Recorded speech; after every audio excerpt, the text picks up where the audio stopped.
Good evening and welcome to NUFC Matters with me, Steve Wraith, and as always on a Friday, it's the Three Amigos show with me, Mitch, out in the desert somewhere, and Steve Hastie in a salubrious part of Tyneside. Good evening, lads. Evening, Steve. Good to have you. Good to have you on, and we're joined for this first half hour by two special people, and great to have Bill Corcoran on. Good evening, Bill. All right, Steve. Good to see you. And John McCurry from the Food Bank. Good evening, John. Good evening. Delighted to be here. Thanks for asking us. Yeah, good to have you on. So the first half hour, guys, we're gonna talk about the food bank. I tell you what, Bill, I'll open it up with you. Give us a little bit of an insight into how the food bank actually started off in Newcastle. Well, we all know a good friend and comrade of ours is Colin Whittle. Colin came to see me and Steve Hastie one day and said we should do a food bank like the Scousers do. And we looked at each other and sort of went, aye, not a bad idea. And sat around and met in the bar and had a natter. And we didn't know a thing about it. We were literally going to go and buy tins of beans or have a cardboard box outside the Gallagher end and give it to the Irish Centre to hold. And then we didn't know what we'd do. Fortunately, something that we'd done, and this is a lesson about fan activism and community involvement. It leads you to places, it introduces you to people and places that you can use in future campaigns. When we'd done the thing about the Wonga sponsorship, lads, you probably remember that, where we got Newcastle United, Wonga, we got Chianwura, we got Shona Alexander from the Citizens Advice Bureau in there to discuss the whole nature of sponsorship of football clubs. And I remember saying to Wonga, look, Newcastle Breweries went bust, Northern Rock's gone bust, Greenall's knackered, NTL went bust, you lot will be next. And they wouldn't believe me, but look what happened to them. But anyway, that's another one. And Shona Alexander, who is the person in charge of the Citizens Advice Bureau in Newcastle, and a wonderful woman, she was there and she was talking about loan sharks and she was talking about the kind of things that went on. And I volunteered at the Citizens Advice Bureau, and I said to her, because I knew, even then I knew that food banks existed, and you couldn't just walk up to one and said, look, I'm hungry, give us some food. Actually, they'd feed you if you did, but, technically you've got to go and get a letter from your doctor or the Department of Work and Pensions or somebody like that. And she said, right, we've got to introduce you to the West End Food Bank, and that is a guy called Mike Nixon, who was... took me 6 months, to understand that the guy was a vicar, and he lived in Tarset in Northumberland and commuted into Welswick every day. And we were sitting around, the three of us, with Shona and Mike, and this is John McCurry's predecessor, so John knows Mike as well and knows what he's like. And we were saying things like, "Oh yeah, look, we'll get you loads of tins of beans," and Mike just silenced us by saying, "Listen, I can get a tin of beans for 10 pence." I don't want a tin of beans. I want 50 pence, and I can decide when to buy the tins of beans, who needs them, and all the rest of it. He was the one that said, well, we if we can get the money and we can raise the awareness, then we can start giving things directly to what is a registered charity, the Newcastle West End Food Bank that was on Daniel Blake. We can then get into a situation where we don't have to worry about having money in our pockets that somebody's given us. It can go straight to a place where there's proper financial oversight, and they're the experts and specialists in food distribution. If you like, we're the experts and specialists in being able to shake a bucket and have a loud voice on the Gallagher end when it's raining outside. That's what we're good at. And it allowed the West End Food Bank, I think, to be able to do what they're good at, which is distributing food to the 1,500 or so people a week at the minute in Newcastle who need it. All around the city, not just the West End, because they've taken over responsibility for some of the East End things, and they feed people from all around the place. So that's how it started. And I have to say, there was people that got involved.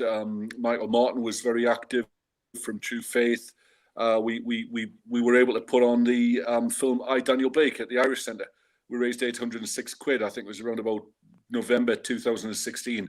And we followed that with our first match day collection, a funny, scraggy 1-0 victory over Derby County in the promotion season when Matt Ritchie got a deflected goal and I happened to be in there with 12 Germans that come over from our sister city of Schalke.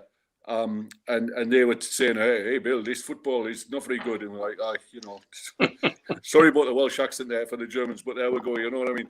I remember them afterwards in the Irish Centre, and I say, right, lads, we're right in the middle of Chinatown. Should we go and get a meal? And they went, yeah, we want fish and chips. And I'm like, oh, what? So we had to get them fish and chips somehow in the middle of town, 6 o'clock after a 50,000 home win. But never mind, we did it. They were very, they helped with the food bank. They brought some food over. And that's been the story ever since, of incredible generosity from the fans, all fans, mostly, of course, Newcastle fans, from all demographics, all genders, everything. We've had black and white people, literally black and white people. We had Rohingya refugees once. They turned up, and somebody was saying to me, "Oh, Bill, we've got some Indian people here," and I'm kind of going, "Yeah, it's fine, whatever." I don't mind. I was late as usual, and then it occurred to me, these people had been, they'd been burned out of their house. They'd had a terrible, horrible time, and they'd come to Newcastle, and they hadn't really been able to do anything. And the only way they could express their gratitude for the welcome and hospitality they'd received and just help was to come along and collect at the match. And I'm thinking, I hope nobody's been rude to them or anything, because God knows what those poor kids have been through. And of course, the fans were wonderful, and the fans had given them scarves, and they gave them tickets to the next. We played Watford in the cup the next week. They got free tickets for the whole family for that, and we got to beat 2-0 and it rained. So they got the proper introduction to Tyneside life. Somebody even gave them a picture with the Tyne Bridge on for the flat, that they were struggling to furnish. So it was wonderful, and all the way through, we've had 3.5 years of incredible generosity, which carries on right until this day. I mean, today in the Chronicle, there was Jess Cumpson who's been running. I've been running, I don't know, half a marathon or 5 kilometers or something every day for a month to raise funds. With Monju Mia, who was one of the fellas from the Bengali community in the West End, done incredible things with TuneAid, raising tens of thousands of pounds, flogging, shirts and various things like that. And that's from a community that, let's face it, 20 years ago, even recently, wasn't exactly welcome to St. James's Park. And so the food bank's broken down every barrier. It's seen the generosity of the people. It's seen, hundreds of thousands of pounds and the equivalent in food, and even sugar puffs. We got £20,000 worth of sugar puffs off a Sunderland supporter once, even.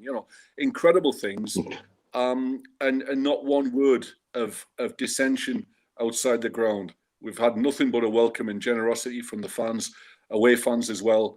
And I can, when I'm in the presence of so many Newcastle United supporters, I just want to thank you all, lads and lasses, every single one of you, for the kind words, for the generosity, whether it's 10 pence that buys a tin of beans, whether it's a £5 that feeds a family for a week, whether it's more than that, when it's people who have done sponsored runs, the lads on the, on that podcast, those crazy lads from South Shields that come in with a trolley push, the University of Newcastle Union runners, that fella, I forget his name, but bless him, if there was ever something like a character of When the Boat Comes In who was skint and he was trying to sell his shirt because he was skint, and it was his autographed Newcastle United shirt, his prized possession, and his pals said, look, man, no, it's okay, we'll do a GoFundMe and we'll raise you £1,000, which they did.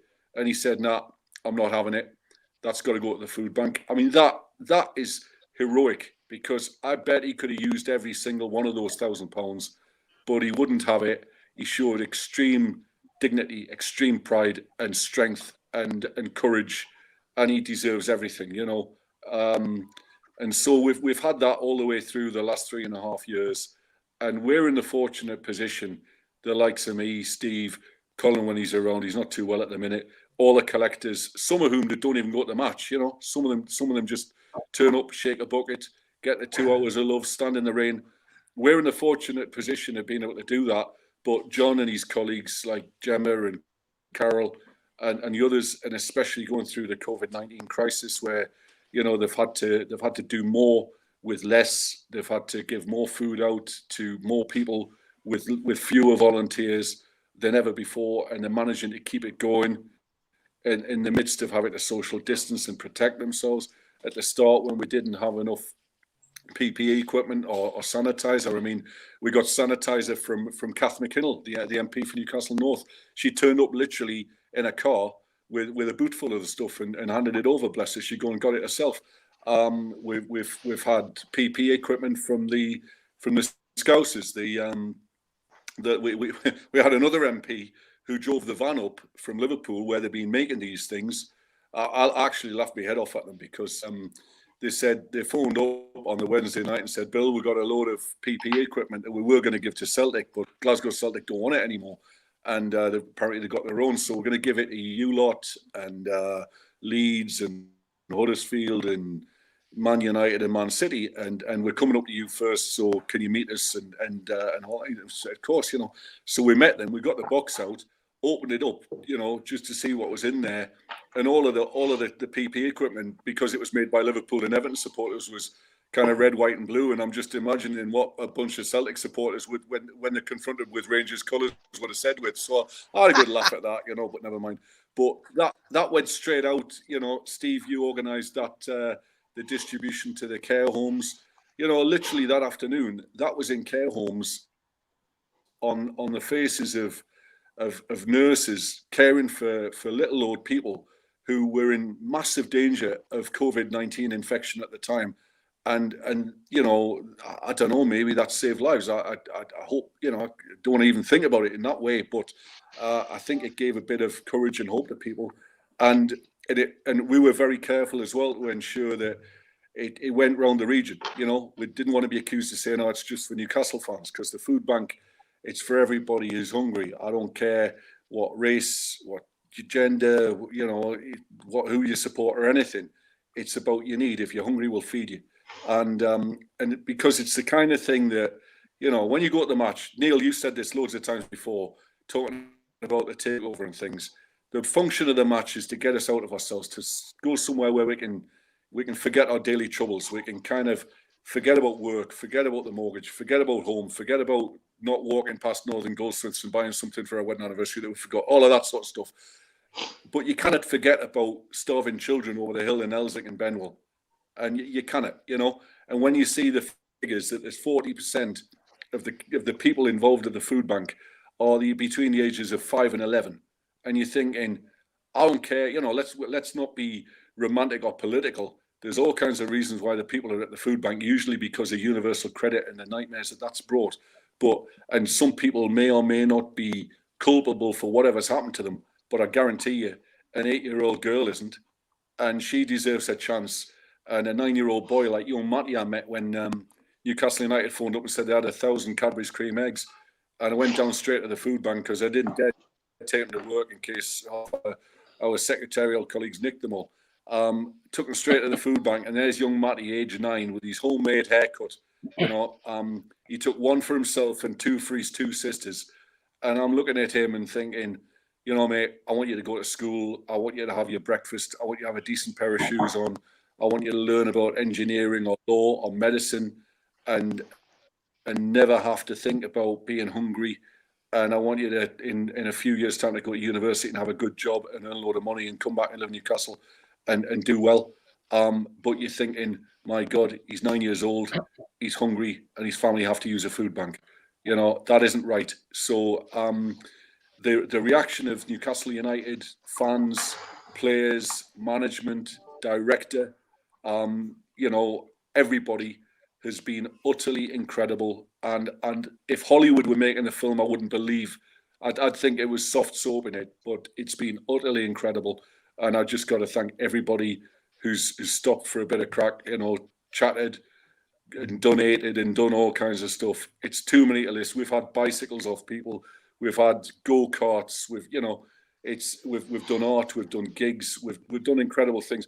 Even in lockdown, we got Biffa from NUFC.com, who's raised 18 grand from doing auctions of memorabilia. You know, that in itself has replaced the money we would have collected probably at the home matches on the, you know, this last season, although I forget what day it is, what year it is, and whatever, when the football season's, you don't know where it's coming or going. But anyway, the season we've just had, and we'll work something out for the season to come. And I think we've got some news about face masks and stuff that we can talk about, where we're going to try and raise some money from those. So sorry to go on, but that was a bit of I don't know, a bit of a spiel. But that's how passionate and humble I feel about this process. It's been a privilege of my life to be able to help, but I wish we didn't have to do it. And as soon as we're abolished, the better. And we don't have to do this, and we can do other things in the community and get people involved in other ways. But Bill, that's once more, thank you to everybody who's been involved and helped, donated, and inspired us. Fantastic, that, Bill. That's absolutely superb, and you've got a lot of people who, sure, you've seen the comments there as you were talking. A lot of people saying credit to you. They were filling up. You've really hit an emotional, an emotional area with a lot of people there. So from our perspective, we think it's a great job, and I've done what I can to help, as has Biffa, as you say, and other people. But look, from our perspective, let's come to you now, John. Oh, 2 seconds. We've just lost Bill. He's coming in on the other stream now. So just bear a second. John, we'll come to you. Bill mentioned the masks, and he mentioned the donation that's gone on. Let's come to you. Just tell us a little bit about what's been going on over the pandemic over the last 3 months. Yeah, well, first of all, it's been my privilege to meet and have the support of these guys and the wider NUFC fan base. It's been really brilliant. I'm in post. I've been in food bank now about 2.5 years, and when it came along, I met the guys and we were talking. I think we were about 6 months a year into match day collections, and I got to say, it's something we're really missing as a group of people now, because we all turned up on Saturday, Sunday, whatever the day was, and the fans coming along and asking about what was going on, the different initiatives people made in terms of trolley pushes and so on was amazing, and it was this sense of one city, which I always found, really heartwarming as the manager of the food bank. The other thing that it did for me, Steve, was that it got the issue front and center about the level of poverty and food poverty in the city and the need for people to come along and use a facility like this. So having the support of the fans and some of the people you mentioned, Bill and Steve here and others, we were able to network and really profile the work, and that helped us quite a bit in the last year to 18 months, because we've been in situations where our warehouse was sitting and the pallets were empty. We didn't have fish, tuna and stuff to fill the food parcels, and we had to travel down to Horsham and places like that over a weekend, fill up a van and bring it back up to Newcastle. Thankfully, because of the work of the NUFC Fans Food Bank and the wider association, we don't have to do that anymore. And with the onset of COVID, obviously, we've changed. We were making 100 hot meals a day in addition to the food parcels, and our volunteers were doing this. We've about 100 volunteers, great people. We couldn't do what we do without them. They pack bags, they make food, they go out and collect food for us. And when COVID came on board, we had to stop making those meals because of the social distancing. So that whole social inclusion element of the work that we do, it sort of came to a halt. And it was a very important part of our work because it was about mental health, it was about friendship. And one of the things we use as part of the NUFC Fans Food Bank is the dignity of the people that we work with and the people who need to come and use our service. So what we have done in recognition of our sort of role in the city and responsibility is, there was actually an article on ITV News this evening. We have connected with other charities across the city. So we're now over in Biker, working where we have like a satellite centre. We're up and we're in Leamington as well. And we are just doing some work with people in Kenton just this last couple of weeks to get like satellite centres for people from those neighbourhoods and communities who are struggling to make ends meet, so that they don't have to maybe walk because they can't afford a bus fare to a food bank in Benwell. And we're having these outreach centres. And all of that really has been made possible by the work of Steve, Bill, Colin, and others, Monju and others that have been part of that process. I think... Fantastic. Go on, John. I think, Steve, too, what they've done is that because they've highlighted the issue, we now have connections and people are aware of what's happening in terms of, people struggling to make ends meet. So I have found that, especially since COVID, first thing is that the big supermarkets have been great. They had, up until this month, been making bulk donations. So that's helped us address the shortfall because people weren't coming to match days. They're all off. So a lot of our donations dropped off. So the big supermarkets stepped in, and that has helped us greatly at this point in time. Also, businesses across the city, some of the local business, well, you mentioned the names, but certainly through council and the work that they were doing and the Food Donation Racecourse Foundation was great. And that gave us several tons of food every week that we were able to take the food parcels that we distribute from our centres. And then we're working also with the family hubs right across the city in East, Central and West in terms of people who are working with families that really are destitute almost, perhaps sometimes. There's lots of children in the families. And we were working with British Gas come on board, and we're doing deliveries to those families through the family hubs. And that was making a real difference for us. As we get back to whatever this new normality is, we're continually at what we do. But I'll give you some here, Steve, just to let you know what we were dealing with and what we're now dealing with. So in the 12 months up to March 2020, so the 12 months before that, we issued 12,000 food parcels, and that fed about 32,000 people last year. It's about to do that took over 122 tons of food to do that. So if you work out, it's about £1,700 a ton of food. That's a lot of food coming through the doors and get out the other end. So far, from April to July this year, just to the 31st of July, we actually issued 7,000 food parcels that have fed 20,000 people. So in those, wow, what is it, 4 months? So, and out of those, as Bill mentioned, 8,500 of those people fed, because we track the numbers to make sure we're getting to the people that need this most. And 8,500 of those people fed from those food parcels were children living in families in poverty. So, and so far this year, we've already went through 76 tons of food since the start of April. So that's a 200% increase. That's what COVID has meant to us, 200% increase. Now, that can probably be explained because we now have a wider footprint across the city, and that might explain some of it. But really, that was to make sure that we were a food bank for the whole of the city, which was always an aspiration. And that aspiration came from working with the NUFC Fans Food Bank. It's an amazing, organization. It's amazing work you do. It's tragic that we have to do this, but a lot of questions obviously coming in. A lot of people just asking, where can they donate, John? So, I mean, let's get the important stuff out there. Where can people donate, first of all? Well, if anybody wants to donate, if they want to go on to our website, which is newcastlewestend.foodbank.org.uk. And if they go to the donate page, where they will find a number of ways they can either make a one-off donation online. There's information about our bank, or there's tax. So people can donate to the food bank via that.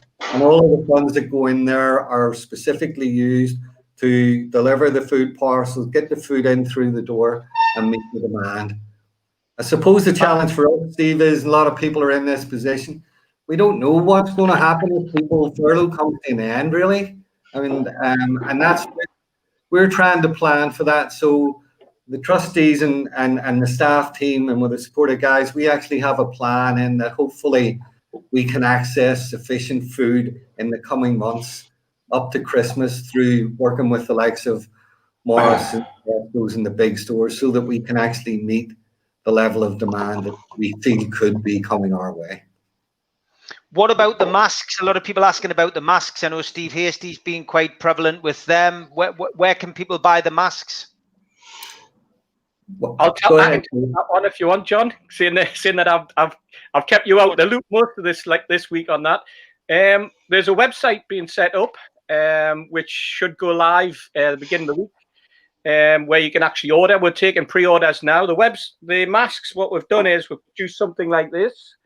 So it's basically a standard mask, as you've seen, with a logo on one side, black and white, obviously. Different sizes. One of them has the metal clip in it. We've got children's sizes. We've got standard ones. So there's 4 different types. It'll be on the website. We'll put the link up on NUFC Fans Food Bank on Twitter over the weekend, so people can place their orders. £10 of which donation, so substantial as much as we could. Bearing in mind that we had the manufacturing costs, etc., delivery, trying to get them done. So there's a donation that will go directly into the account and help with the food bank. It's advertising the food bank as much as anything. It's got the logo on that was designed for us by one of the guys, which just basically says NUFC Fans Food Bank and supporting it. So you can see the logo there. And I'm hoping that they take off. We haven't produced that many because it's a trial run. So there's a couple of thousand of different sizes, and hopefully it's a success, and we clear them all by the time we come back on next week, Steve. I'm sure you will. There'll be a massive demand for them. Face masks is something we're going to have to get used to. Sadly, no end to the pandemic anytime soon. And if you can help raise money for the food bank, it's a great cause. So, John, anything else you'd like to say? I mean, we've obviously seen a lot of people asking about the Rubens, of course, who own the race course. They've made donations. I think you just probably want to give a thank you to them, but also a thank you to the other people who've been massively helpful throughout this pandemic. Yeah, absolutely. I mean, first of all, small online donations are our bread and butter, and I would like to say thank you to all the NUFC fans right across the world that have made donations. We've got donations in from America, Australia. It's just really heartwarming when that happens. And some of our local National Health Service people too. I mean, we're getting donations from doctors and nurses and so on. And because you see it coming up, and I look and try and acknowledge every donation comes in online for us. It's been amazing, and really, it's just been incredible to see happen. I'd like to say though, to some of the businesses, the local business community have come in and have supported us. Some of the ones who had to close down, the like of the big shops in town, from Phoenix, TK Maxx, M&S, Costa, all of those made donations of their ambient good before they closed down, and that was very helpful because that went back out in food parcels.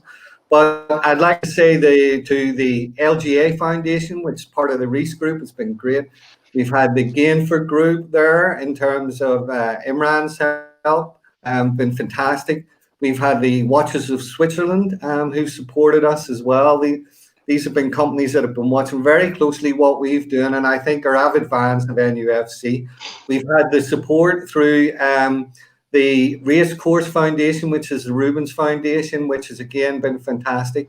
So all of these foundations have really stepped it up and been there to support the food bank. And I can't thank them enough, and hope they'll continue to keep a watching eye on us as we go forward. And thank you guys. Thanks to the fans. Brilliant.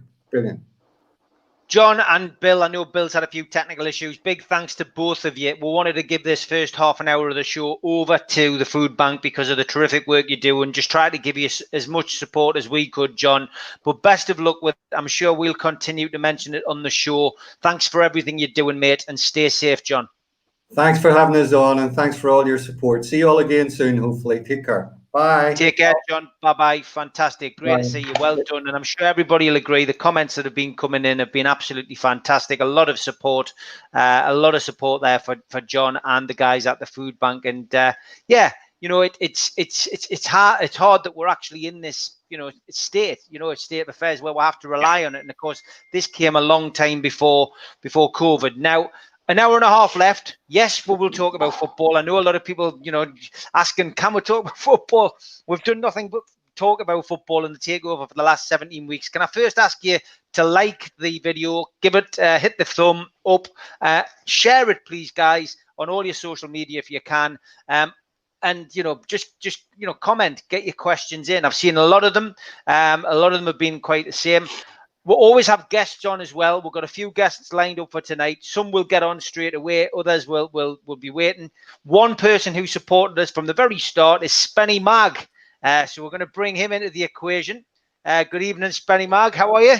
How are we doing, lads? All right? Yeah. Good to see you. Good to see you. Yes. I got me fella on, eh? Like something in it. So for the next half hour, Spenny Mag will be joining us for the debate. He'll be joining in. First of all, though, we always ask new people on the show. Tell us a little bit about you. You know, how long have you supported Newcastle? What was your first game? Well, my first game was 1984, Sheffield Wednesday, and we won 2-1. Paisley scored the winner. My dad took us up in the old Sutty bus with his mate, the plumber, and went in the Gallagher end. And ever since then, I haven't stopped going. I bought a season ticket, and ever plays obviously Paisley because I was there. He's my hero. Simple as that, really. Yeah, top class. And I mean, it's just, you know, the last 17 weeks, you know, in a nutshell, what have you made of it? It's up and down all the time. Some days you say something and thinking, oh, great, it's going to happen. Then something else comes out, like a letter or something like that. You know what I mean? It's like last week when it come out that the deal had gone. You know what I mean? I felt horrible, so I came off social media for a couple of days just to get my head right, because you do get too engrossed, and it does your mental health sometimes really bad when people's saying things to you and all that sort of thing. So I did a bit of a break on that. And Steve will tell you that I had a bit of a message with him and Mitch, and that's sorted us out a bit. Good stuff, mate. Good stuff. Well, welcome to the show. You're on for the next half hour, mate. So feel free to chip in if there's anything you want to say. Look, the big question that everybody's asking at the moment is, of course, you know, many of you might have watched it on YouTube. The Newcastle United Supporters Trust held another forum. This time it was for NUFC members only, but it was broadcast on YouTube via the MP's channel, Chi on Wura. So yeah, I took part in it. I had a bit to say. I know Steve Hastie was involved in it as well. Bill Corcoran was on the line as well. I got a chance to say what I had to say. But Amanda Staveley had a statement read out by George Culkin at the very start of the show. So Mitch, I'll come to you first. What did you feel about the statement? What was your take on what Amanda said? For me, I take the statement as just to thank you very much, and thank you very much for what you're currently doing and keep doing it.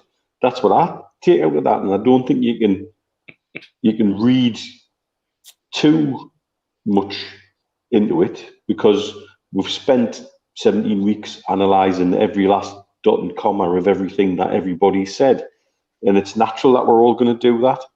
And I think we're all going to, it's very easy to make it a negative statement because it isn't saying, yes, we're going ahead with the takeover and everything's cool. But I would like to think it's the kind of statement you want to put out that doesn't really tell you much. And I would read into it that because they're not telling me much, there's obviously stuff afoot. And so, we know what our role is right now, and our role as fan base is to keep the pressure on in absolutely every single way we can. The petition that's now rolling ever closer to the magic 100,000 mark, and if you haven't signed it, please, it's easy. It takes 2 seconds to do. That's what I love about it. It's a piece of cake. 2 clicks and you're done. And that's what we need to do because that's what they want me to do. It's absolutely as straightforward as that, you know. That's how I take it, and I would urge everybody not to read too much into anything that comes out officially over the next couple of weeks. Yeah, it's going to be a long, drawn-out scenario, I think. Steve, your take on Amanda's statement? Very, very similar to Mitch's. Actually, it was a thank you for some hard work that's been done by various fan groups led by the Trust this week.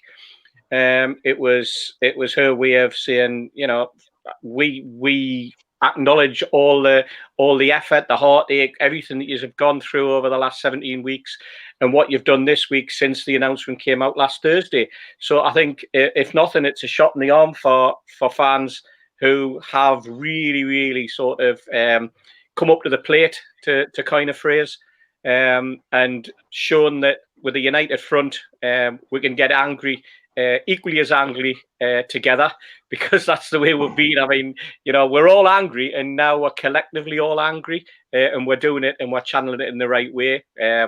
With the letters to the MPs, which was set up by the trust, which is fantastic as well, because you just click onto it, and 30 seconds later, the letter's gone to your MP. And I think there's virtually every MP in the country, at least 400 of them anyway, seem to have, because fans are everywhere, seem to have had emails sent to them, letters sent to them by this system. I noticed I got a reply back today from Nick Brown. I live in NE6, so I got a reply back, and I'm hearing lads and lasses all over the country who are getting replies. There's been acknowledgements from people within the cabinet.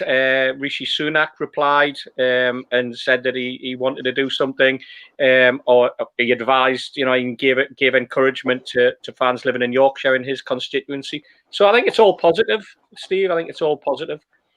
Spenny Mag, same question to you. Amanda's statement, it was short but sweet that George read out. What was your take on it?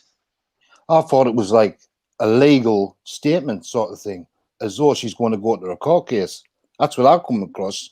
She never gave anything away. She was the bid's not on the table, off the table sort of thing. Like, are we going back to Premiership or not? It was just like lately wrote as like, you know what I mean? Yeah, that's what I thought it was like. Yeah. No, it's interesting times. My view on it was that, it was nice to hear again her communicating, and from my perspective, it's a positive, and I think there's going to be a long drawn out saga going here, but to see the politicians getting involved is great. As Mitch says, sign the petition. It only takes literally 30 seconds to do it with your email. 94,562 people have signed it so far. If we can get that to 100,000 by tomorrow, or at the latest Sunday, I think there'll be big moves in the government to try and get this sorted out. And I don't mean just asking the Premier League for an answer. I think, we've got to realise that if the government are selling arms to Saudi Arabia and have a great business deal with them, then, they're not going to want to upset that business deal. So I think there'll be a lot more comes from this than we all think. A lot of people, of course, asking, again about NUFC and how they've taken a lead this week. I mean, Mitch, I saw a question there, and I'll take this to you first of all about the trust. People asking why. Somebody said, "Why are you guys reluctant to get involved?" I mean, you set it up. You were there at the start. You're in Dubai. It's not as if you can come to meetings on a regular basis. But you are. You're still involved. You still support. Any fans movement, don't you? I'll leave you to answer it. But people are asking the question. Absolutely. I mean, gosh, am I reluctant get involved? I put the hard yards in setting the bloody thing up. Yeah. I was the first chair. And I genuinely feel like it's very much the next generation are in charge of it now. And that's the way it should be. You should pass the baton and move on. The trust will always hold an exceptionally special place in my heart.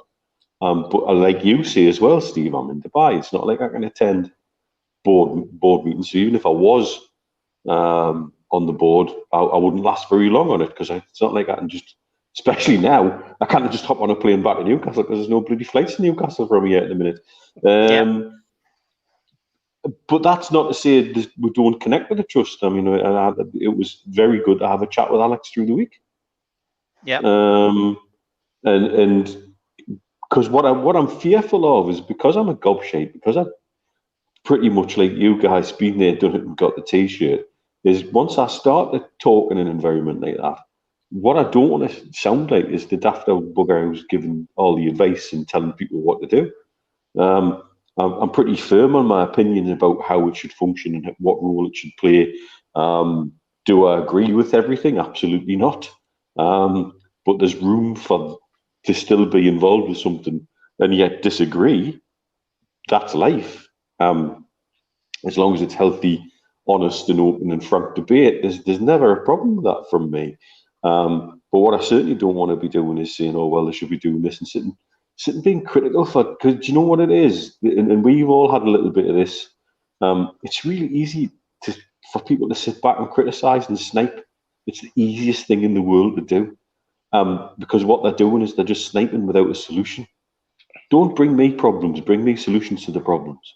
And get involved and shape it in every way you can, you know. And from my point of view also, if I'm sitting being critical about what people are doing, I'm, 6,000 miles away. I could be quite horrible and offensive, and so what? You know, it's not like somebody's going to rock up on my doorstep and and what have you. But that's not how the you know, to say that I don't want to get involved, that's not the point at all. There's an absolute role for the trust, and it needs it, mate. You know, and a strong trust is so important. It should be a vital thing to be the club's most critical friend. I don't want to dwell on this too much, Steve. So, you know, I think Neil's answered it, you know, in a nutshell there. But I still want to give you, a chance to answer the question. So, same question to you, really. It's just, you know, a lot of people saying, you know, it appears that you don't want to be too involved. You know, just give your, view on that.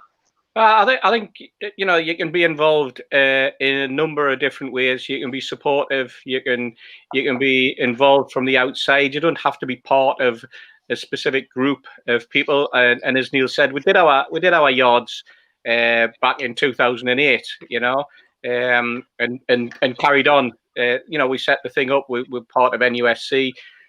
And part of setting up the trust. The trust's a slightly different beast now. It's a lot more political. It's obviously a lot more aligned to the FSA than it was, which is a different beast than it was when we were giving talks in London in 2010 during the World Cup to members of the FSA. It's a thing for younger lads with a lot of more energy than the likes of I've got, I think, to be perfectly honest. And they're doing a good job. They're doing a very, very good job. Alex is doing a good job as chair. Greg Tomlinson's doing a very good job.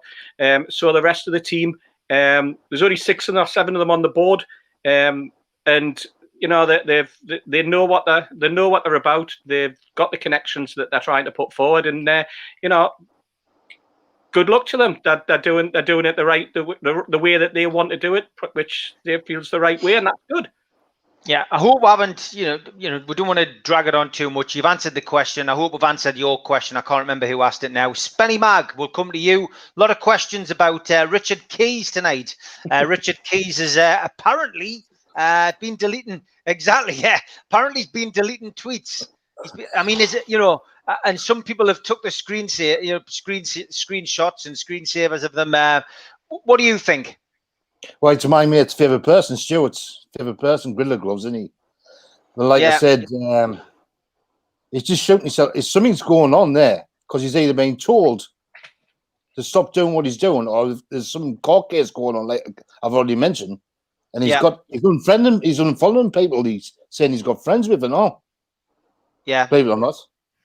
Yeah. It's been interesting to see his comments throughout the whole thing, though, hasn't it?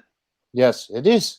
It's just, I don't know whether he's trying to get himself back into our television sort of thing, Sky back on, or ITV, get his job back over here, the way he's going on, using our club, if you know what I mean.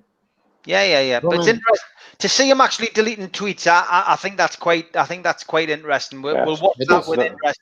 Yeah, it is, Mitch. I just want to answer a quick question before I come to you on this, Mitch. Chris is mentioning here about the petition. Chris, it's not really about the petition as such. I know where you're coming from with this government petition, but to be honest, Chris, this is a numbers game, and this is about getting the publicity and the PR, and about getting it looked at by the right people. And the letters to MPs has been the key. To hear MPs and see MPs come out and say my inbox has been inundated by Newcastle fans. 28 MPs coming out now and saying that they've been inundated. Boris Johnson now coming, it's revealed now he's replied to 4 people, I think it is, and that's now headline news. This is getting bigger and bigger, and I think the 100,000 will only help will only help that cause. So that, just wanted to get you on that. Mitch, coming to you on Richard Keys then. Mitch, on Richard Keys. Well, I mean, been interesting to watch him all the way through this, but now he's deleting tweets. Why delete the tweets? These kind of things they sort of stink. It's almost like a guilty act. Like, why? And who's telling you to do that? And why are you doing that? Because you're doing it under instruction. Quite absolutely clearly, you're doing it under instruction. It shows him back to something. Well, it comes back to something though that we've said on here a few times, and I know I took a little bit of stick for it on social media about Richard Keys' relevance. And he isn't relevant to you guys in the UK, really.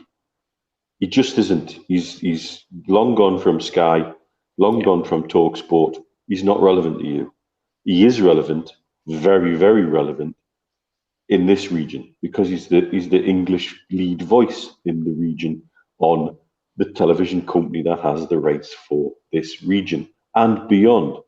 The feed that involves him goes out in Bean's other geographic areas as well, other than the US, I think. And so he covers a big geographical area. His words out here sometimes are taken as gospel, without any question, no hard comebacks at all. And so this, when I was seeing, and we've seen through this, the kind of role he has. Being Sports are in financial trouble now. They'll tell you that that's because of piracy. It's not. Yes, piracy is serious and it probably has hit them in certain way, but it's not to the level that they would love you to believe. They're jettisoning jobs left, right, and centre. I think they've let another 350 people go in the last month. They're losing rights. They're no longer the regional powerhouse for all the sporting rights that they have been. They've lost the F1. I think they're going to lose the MotoGP next year.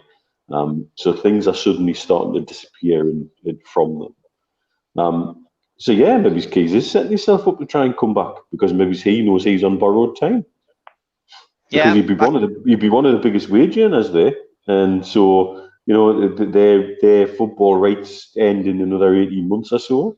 So maybe that's what he's trying to do now. He's now trying to ingratiate himself back into the UK scene and hope that enough time has elapsed that everybody will forget about his misdemeanors and his banter. Steve Hastie, Richard Keys has come out and he's been talking about Gary Hoffman. Of course, Hoffman's a name which hadn't really come out into the public domain until recently. We've all been focused on Masters, but Hoffman is incoming, and he seems to be friends with a lot of people. Yeah, I mean, there's a story going around that they went to school together. Keys has certainly confirmed that they used to go to the match together. I think it was when the appointment was made, Keys actually announced it on BN Sports because he was asked the question. He was telling people on BN Sports that Hoffman had got the job, a new chairman in the Premier League, and straight away Andy Grace said, "Oh, he's a friend of yours. A very, very good friend." And then he elaborated, which we've probably seen written in a number of newspapers subsequently. Getting back to Hoffman, I mean, Hoffman was working for Barclaycard, which is a branch of Barclays. He rose up the ranks there. He'd been in Barclays and moved up the ranks of Barclaycard. He then went. He was given the job post the collapse of Northern Rock, and he took on an executive role there. The role he had was when they split the bad bank and the good bank up. And I think there's a lot of people out there think that the bad bank was actually the good bank. But we'll not go into the history of what's a good and what's a bad bank. But he was certainly involved in the separation and the build up of the portfolio, if you like, to make it available to Virgin Money, which it was then subsequently sold to. And then I think he went to work for a building society, and obviously suddenly headhunted by the Premier League to take on the executive role in June. Now, it just so happens that, when we hear from Amanda on our interview with George Culkin in The Athletic last weekend, that everything seemed to be sweetness and light on the takeover in terms of what they'd been advised by the Premier League. to carry on with their deal, and keep talking and keep sending the documentation and signing up and the rights, and everything seemed to be fine. And then it all ended in June, at the same time as Hoffman took up the job. At the same time as Hoffman, who was the best friend of Richard Keys, who had already been shouting his mouth off about piracy, and who actually stated on BN Sports that now that this man's in charge, the Premier League should get a hold of the piracy aspect. And no wonder where conspiracy theories start. Sometimes these conspiracy theories aren't conspiracy theories at all. They're fact. And it's reading between the lines rather than conspiring to create a situation. So that's Gary Hoffman in a nutshell. He's good in, fair like, play. He's good Yeah, in, he like, is. isn't he? Steve is good. Yeah, he gets people motivated. He had a hell of a week last week. Kenny Wharton sits on the bill, says, "Why don't the Rubens go solo?" I think we heard that tonight on the NUFC Zoom conference. This is a deal which is still active, so the PIF, the Rubens, and PCP are all still hoping and trying, obviously, to get this through. And obviously, fan intervention is playing a big part. So, will they come back if it all collapsed and PIF walked away? Who knows? They're rich enough to do it, but at the moment, this is the only sale in town. A lot of people asking about Michael Chopra. He was supposed to be on the show last week, but obviously he's come out and tweeted that there could be another show in town, I think, or something along those words. So we'll be interested to see what he comes back with when we do get him on. Boris Johnson, yeah, I mean, look, this is interesting, Spenny Mag. Boris Johnson is obviously the Prime Minister of the country. Did you think the takeover would get to 10 Downing Street? Did you think we'd end up in this situation where he would be commenting on it? I did, but I don't think the Premiership did. I don't think they knew what they were taking on. How passionate our fans were, really. You know what I mean? Yeah. Has it surprised you how well people have linked up? I mean, there's been a lot of negativity, for years among supporters groups, but has it surprised you how easily everyone's connected over the last few weeks over this? I think it's been brilliant, like how we've all joined together just for one cause. You know what I mean? We now Newcastle United. When we had Ashley, some liked them, some didn't, and we liked these players, we didn't like it. All it was arguments. Not now. Everybody's backing each other up, which I think it's good for the club and for the owners. Hopefully, the owners coming in. Yeah. I think what's interesting, Steve, is that we've got there's a political momentum on the move, and we've got local Labour MPs and we've got local Tory MPs who are all talking about Newcastle United. Now, there's going to reach a point when the talking has to end and the action has to start, and it'll be interesting to see how active those MPs are going to be when the pressure continues if this takeover doesn't happen, and whether they are going to sort of really move on the Premier League in terms of everything that they're saying. Yes, we want clarity. Yes, we want to see. We think the Premier League should be a lot more transparent, etc., etc. The Premier League is a cartel. Let's not say to anything other than it's run by 20 people, 20 clubs, and it has an executive board that does whatever those 20 say on a 14-6 majority. Now, if that's going to start to restrict trade on other companies, on people within that group, and they're going to start rounding and fighting each other in that respect, they're going to suddenly find themselves caught in an awful lot of legal ramifications, because people are now examining them. People are now looking at them, and you've got parliamentarians looking at them. But the important thing from my perspective is, will those parliamentarians put their money where their mouth is? Because there's been plenty of them this week that are doing it during the holidays.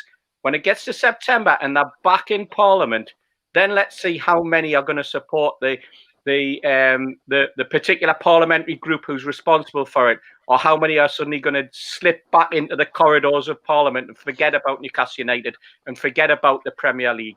That's the nub of what the Trust and all the other organisations who are chasing them, and the press, by the way, especially the press, have now got to make sure that they are going to hammer these guys if these guys step out the lane and don't do what they've been telling us over the last week since we had the rant, or I had the rant last week about it, you know. And because I will have another rant, I can tell you.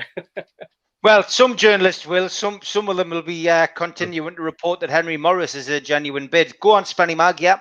I'm just saying that Pete Graves is just tweeting there, find out in the email of someone off the Boris one, what he said about in the email, and he's getting an email back of him, and he's going to put it on Sky Sports News tomorrow. He said, thanks to you as well, Steve, to help them out. Oh, that's fantastic. Yeah, look, I want to say before I get to Mitch again, you know, the Sky Sports things really irked me today because we seem to have a fan base sometimes on Twitter who just like to attack people for no reason whatsoever. And Keith Downey and, you know, Pete Graves do a hell of a lot for Newcastle United.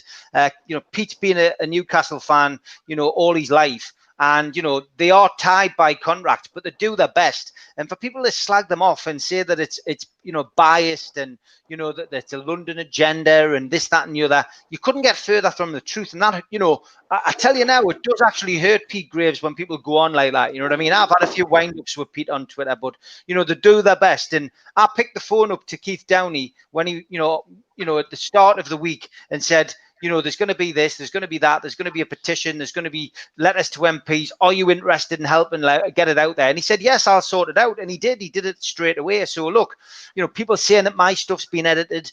It was a 10-minute interview. They can't give 10 minutes of, you know, an hour's coverage to Steve Wraith. So what they do is they split it up through the day, and that's what they've done. And, you know, there was a period between 11 and 1 where, you know, they put different segments on. I believe now, you know, as we're on air tonight, there's different bits going out. I'm getting text messages and messages on social media, people saying, well said, this, that, and the other.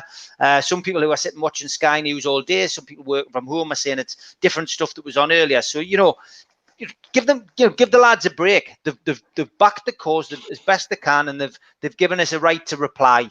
That's all you can ask for. So you know the lads do deserve a bit of a praise. They do, and Keith's been up and he's reported on the food bank. He was up there with San Maximum, and we had a good chat with him. You know, and he chatted to the staff. He's a good lad, genuine good lad, and Pete. Anyone who drinks the strawberry will have bumped into him in the strawberry at some point or other, and he's always been pleasant and always chatted after a game. I've seen him inside the ground, you know, with his family. He's a genuine black and white, you know. So don't have a pop at him just because you don't like what he's having to report on, because that's what he's doing. He's reporting. He's not giving opinion. He's reporting on what's been handed in front of him, you know. Yeah, good stuff. Raymond Sitch has got a question here, Mitch, so we'll go to you with this one. A question for tonight. Why has Ashley not come out and made a personal statement via Sky or his preferred press about stalled takeover? Or is this a good sign and talks are going on in the background? I'll personally take it as a good sign. He's not come out and criticised anybody. He's not fired any bullets anyway. In fact, you know, the only thing he seems to be talking about, Henry Maurice. And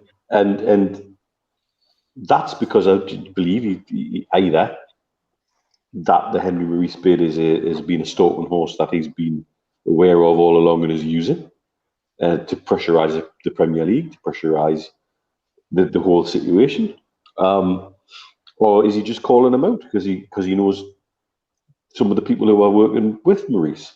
We know he's met Maurice. We know he met Maurice in Miami. We know through the you know. What was released that one of the guys involved in the deal used to work with Mike Ashley at Sports Direct.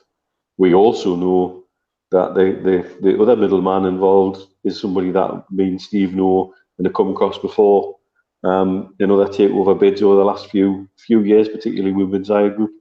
And he's also done work with Ashley as well. And he's only ever sold Ashley, I believe, now they're both from. And this guy believes he can do the deal, and our guy in London believes he can't. Interesting. And that we are aware certainly that he doesn't have the money to buy the club, and if he does scrape the money together to buy it, he won't have anything to invest. Because again, let's put some figures on there. 350 is the quoted price they're allegedly buying it for, so 50 million more than PCP stroke PAF Rubens are buying it for. And you then need probably to take that up to 700 million to invest and grow the club. Minimum. And these are figures we've been spouting out openly long before we started doing these shows. We've been talking about it. Go through my tweets. I don't delete tweets. I'm sure I've got one out there about the magic 700 million mark, because that's how much cash you need to buy and develop Newcastle United to get we're challenging for Europe, not just Champions League, just Europa League. And so that's the only person that he seems to be talking about. He's not talking about us. Now, we are aware behind the scenes of other things that may be going on, and certainly I take silence on. Again, there's no tire kick that's chucked at Amanda Stavey. That would be an easier one for him to do. He's done it before. Yep. He's not been critical of Rubens. He's not been critical of PIF. And the underlying message seems to be he wants this deal to happen. He's committed to this deal. And so take his silence and seeming inaction at the moment as a good thing, I would say. Yeah, me too. 8:30, so it's nearly time to say goodbye to Spenny Mag and bring in our next guest. Spenny Mag, I did see Ferry Hill Mags ask us for tea party. Now, that's something we did very early on when we started doing these shows. So it's name 3 people who you would take on a tea party or a night out. Is there any there can be anybody, they can be alive or dead, they can be famous, they can be not so famous. Who would you take out on a Spenny night out? Robert De Niro. Yeah. Steve Hastings and the Jolly Dentons. Oh, well, that's brilliant, eh? Robert De Niro, he's just doing that to come mind. He won't pay for his drinks. I think it's an absolute classic. Spenny, listen, been an absolute pleasure to have you on, and we'll definitely get you back on, mate. Thanks for coming on, mate. It's great what you're doing, by the way, Steve. Thanks very much. Oh, thanks, mate. Listen, good to see you. Keep in touch. Thanks, mate. Bye-bye. Great to have Spenny Mag on. Great to have fans on, and hopefully have Sab Mondo joining us very shortly. She usually joins us for the last hour. Yes, in fact, here she comes. Just added the stream. Good evening, Sav. Hello. You all right? Yeah, I'm all right. Are you?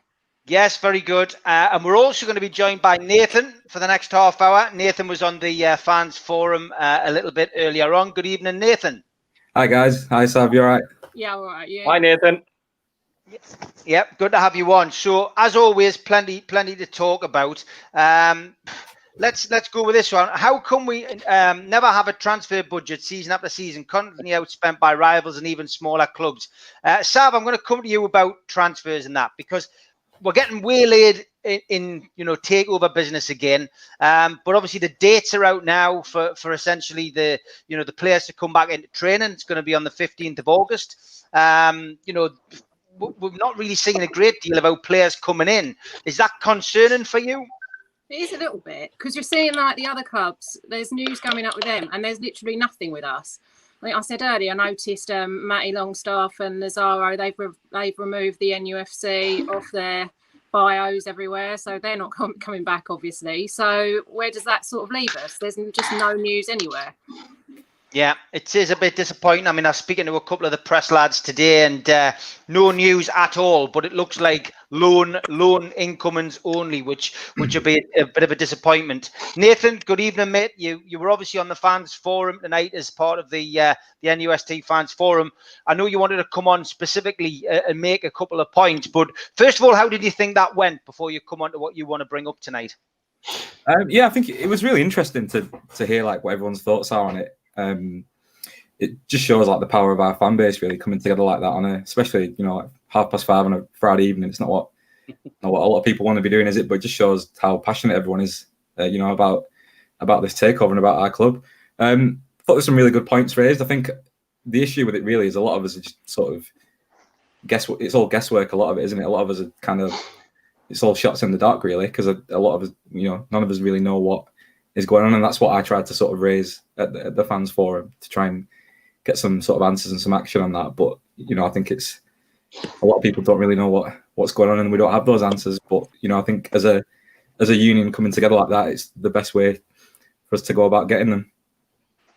Yeah, look, it's a great start. The fans are getting behind, the trust initiatives, and I think it's important to remember as well that there are other fans organisations trying to do stuff and trying to push stuff out there, and there'll be some stuff that the trust simply can't do, and I think that's very important. So, I think it's good to see the fans united, and hopefully that continues. I think you probably wanted another couple of points to make tonight, didn't you? That's why you wanted to come on. So, what else did you want to talk about, Nathan? Yeah, I think I was the first one on asking questions. I don't know if anyone, I think I'm the webcam on at the time, so you won't recognise me. But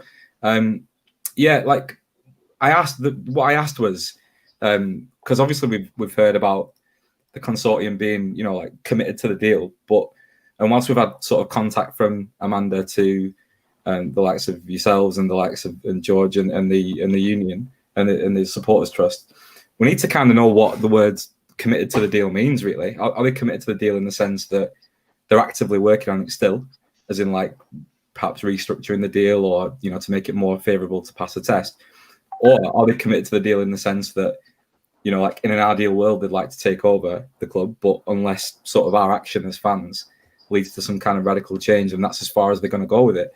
Obviously we don't know the answer, but the reason for me joining the trust and the reason for me sort of standing up and speaking today and at the town hall was hopefully to push the trust to ask those questions of the consortium, because they no doubt have those links which they've talked openly about. Understandably, we're probably not going to be privy to the ins and outs of whatever the consortium are doing, because it's probably part of their grand strategy if they're doing anything at all. But I feel like we've been in the dark for so long now. It'd do us all the world of good, wouldn't it, to hear if they're actively doing anything on it, or just sort of sitting patiently for us to do something for them. Mitch, what do you think about that? Then give us your opinion after you've had another sup of the Amstel. What's your view on that? Do you think that's something that will happen? I mean, or are we just going to get these little sound bites that we've had from Amanda? Because obviously they've walked away. We know they've walked away. A lot of people saying, have they walked away? I saw that tonight on the forum. Have PIF walked away? Yes, they've walked away. Was that purely to do this because they're all signed NDAs? Now they can come out and openly say what the issue is, and then fan pressure hopefully leads to the Premier League redressing this and maybe changing their mind. And this is why when I get asked by people, is it back on? When's everything going to happen? Don't look at a timeline. I think this is a long game. Because the situation they've been put in is ridiculous and unacceptable. Yeah, really. Shows the cartel-like behaviour of the Premier League. Certainly, we us three have chatted privately about this, about legal ways that people could go about getting this. And you're talking about something as big as Bosman, almost.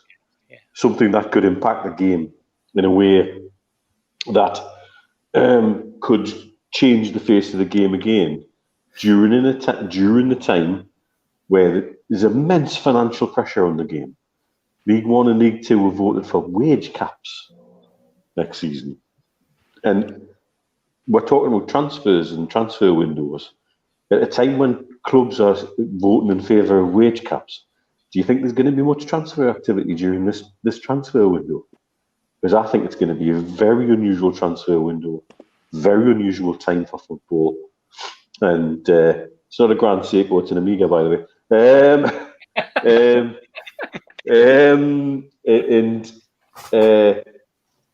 It's a very strange time for the game altogether.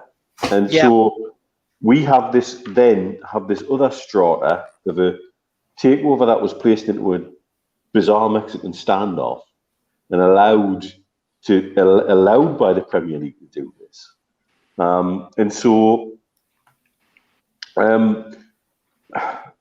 Yes, now the quote unquote have walked away.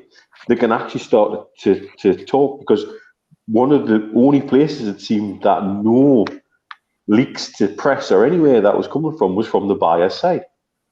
Yeah. Other people seem to be free to chat. And so now things can come out a little bit more in the open. they can actually bring us into play. And as a fan base, we could be the trump card. We could be the key decision that will, or the key element to bring pressure to take a decision in a different way, or to actually make a decision. And I think this is really important. Yeah, Steve, same to you. Just about Nathan's question there is, I mean, getting a lot of comments as well. A lot of people do see this as a power play, very clever tactics by the consortium. It could be. It could well be. I mean, I agree with you in the very fact that everything, and I think it played out today in an article, or yesterday or today, with a press man who wrote an article in his newspaper, and then announced that, well, he didn't want to talk about it on Twitter after putting it on Twitter, and then when you actually extrapolated and looked at it, you thought, well, you're not actually saying anything, but you're speculating, and you're doing the very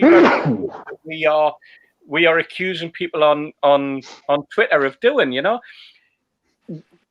We're probably going back to the old nobody knows what's going on, and I'm convinced that the sellers were so playing it by the book that they wouldn't have dared leak anything in the manner that's being implied by certain people in the press at the moment. But I saw an article, midweek in a fanzine where it actually stated names of people in the Premier League who had been briefing the press. And so that means that somebody in the press told somebody that this particular individual was briefing them. Yeah. And yet you'll get the press guys who tell you, I can't talk about my source. Well, they can if they want. And they can if they trust people to do it, to keep it quiet. And it's the name we expected as well, Steve, isn't it? Yes. Exactly, Neil. Where we're going with it, I honestly, and I feel for lads like Nathan, because that desperate to know, Sav's desperate to know where we actually stand on this, And I think that people don't realise that the fans are intelligent, the fans are articulate, the fans are out there far more articulate than Neil and myself. We just happen to be, being given an opportunity to talk. But there's plenty of people out there who can. I was going to say that could sell sand to Arabs, but I want to sell a football club to an Arab. That's what we're looking for, quite frankly. And we don't, as football fans, we don't get the benefit of doubt. We never have, as football fans. We've never had the benefit of the doubt. We're always criticised. We got criticised in the 80s. We got criticised for football hooligans in the 70s. People got locked up in the 80s. We got fenced in the 80s. And so it's carried on, and there's this perception about football fans. And that's why I go back to what I said originally about the politicians, because the money, they've got to put their money where their mouth is, and they've got to support and start backing football fans. Sav, same to you, really. Your take on Nathan's point there the night. I mean, it's I believe it's just been a very clever move by the consortium. Whether it works, who knows? But what's your view on what's happened? Well, yeah, I mean, it is that, have they done it as a sort of a move to try and move it forward, because it wasn't going anywhere.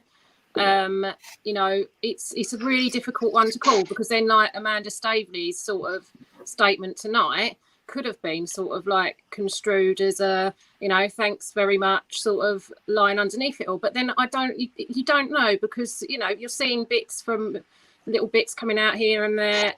I don't know. Yeah, I think you're right. I mean, the Amanda thing, it's funny because I didn't pick it up that way, but you're not the only person who has. I know there's a lot of people said it looks like a farewell goodbye thing, but I can understand people thinking that, you know what I mean? But I think when you look at it, look at the rest of it, I just genuinely think it's just been a very shrewd move, a very clever move. What did you make of Amanda's statement, Nathan? Did you take it as a farewell statement, like a few have? I didn't, but it didn't sort of, when they announced at the start of the show that they had a statement from Amanda and they were going to read it out, I thought it was going to be a lot more sort of, a lot clearer than shed some light on what's going on.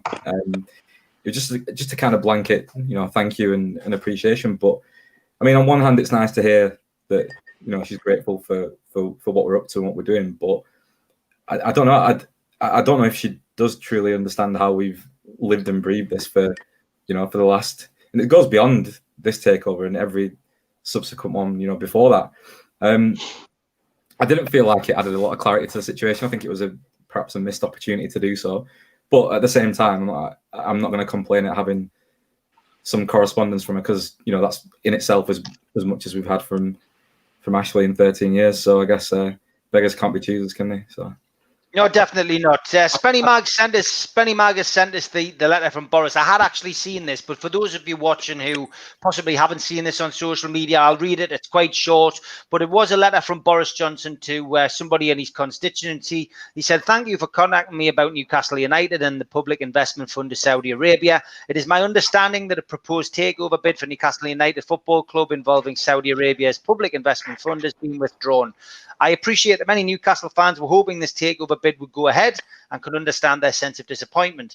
This was entirely a matter for the parties concerned, with no involvement from government ministers, and who did not hold any discussions with sports national governing bodies or sports right holders on the potential sale of Newcastle United Football Club. Any sale is a matter for the interested parties and for the Premier League to assess under its owner and directors test. I have seen the recent emails sent to Newcastle fans from the Independent Football Ombudsman, and I agree with their conclusion that the Premier League should make a statement on this case. I am pleased that the Ombudsman is committed to advising the Premier League to provide a statement, and there must be clarity on why there is a significant delay in decision being made and on the reasons why the consortium decided to withdraw their bid. Thank you again for taking the time to contact me. Yours sincerely, Boris Johnson, MP." So that was the letter that was sent back to somebody in his constituency, which he's kindly shared with the trust, and they put that out, which is, they put out that they've been contacts and took a line from it. So that's great, good publicity. And I think ultimately, from our perspective, it's good to see, that the pressure is starting to work. And we'll keep saying it. The petition is there for everybody to sign. It takes 2 minutes to do it. And if you can get that petition signed, I am convinced that if we get that over to, 100,000, before the weekend is out, then, genuinely speaking, I think that will have a major part to play and will crank up the pressure. It's currently at 94,780 now. So, as each second ticks by, more and more people are signing it. Mitch, again, let's take it back to football. We're talking a little bit about transfers, etc., and there's very little going on. Can you see any major moves in this transfer window, or do you think it's literally going to be loan buys because of the situation we're in? I think that the situation dictates it's going to be minimal spend, it's going to be free agents, and it's going to be loans. Yeah, and I think that's all that'll be sanctioned, because let's face it, because of the Premier League sticking 17 weeks onto the takeover, we've been put in a situation where we've been unable to plan. The owner's been expecting not to be in post by the start of the next season. That's why we've got blanket selections. It's why we've got, all these things that he's probably done because he's had to do. Mm-hmm. Renewing sponsorships, renewing kits, renewing this, that, the other, because that's what happens when a football club has business ongoing. He's not wanted to do because we very clearly were told by more than one person he'd washed his hands of the club. He didn't want to be here. And so he's not going to stick 30 million, 40 million pound into the transfer budget. I think we're at the end. I think we're going to see free agent moves, and I hope they're clever ones. Mm-hmm. And loans, which it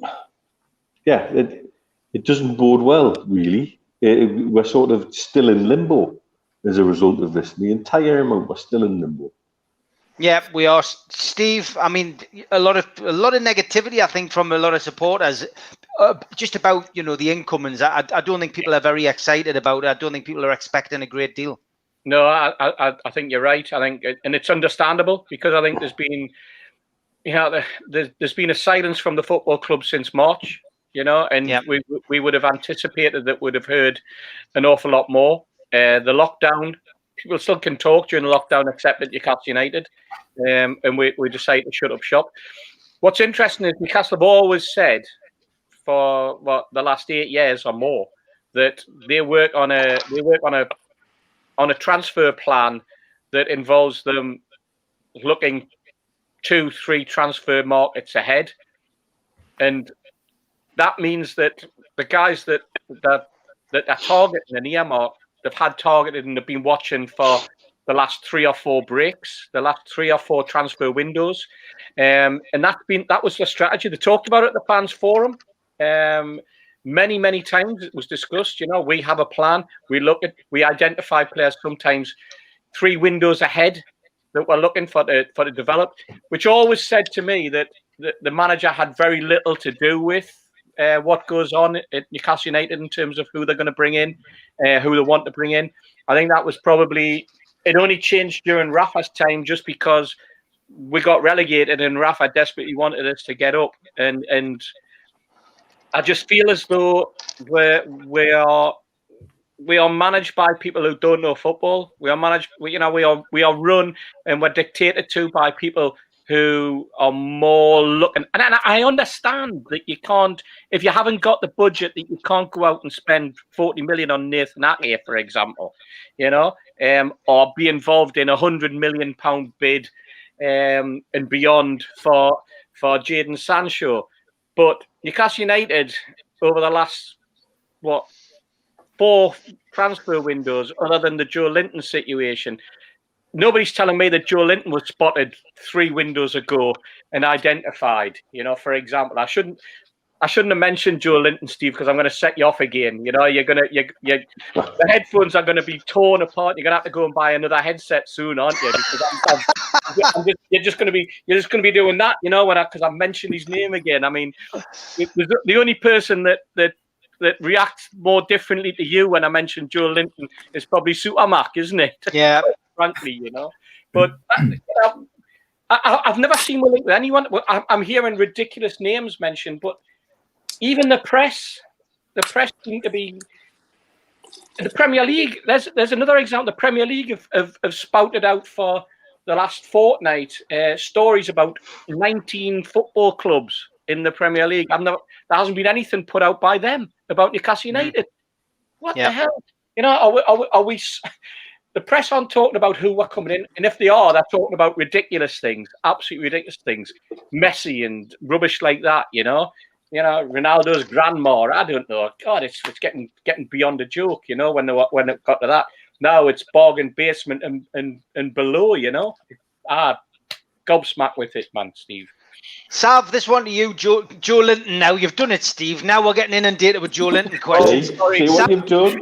Do you think sending Joe Linton out on loan to a championship side may help boost his confidence in scoring goals in English football? Maybe the two can get someone to be on loan that can score goals. Sav, I'll put that to you first, Joe Linton. I mean, I'm all up for getting him out the way for a while. He's. I had real high hopes for him at the restart. I felt a bit sorry for him. He'd copped a load of slack.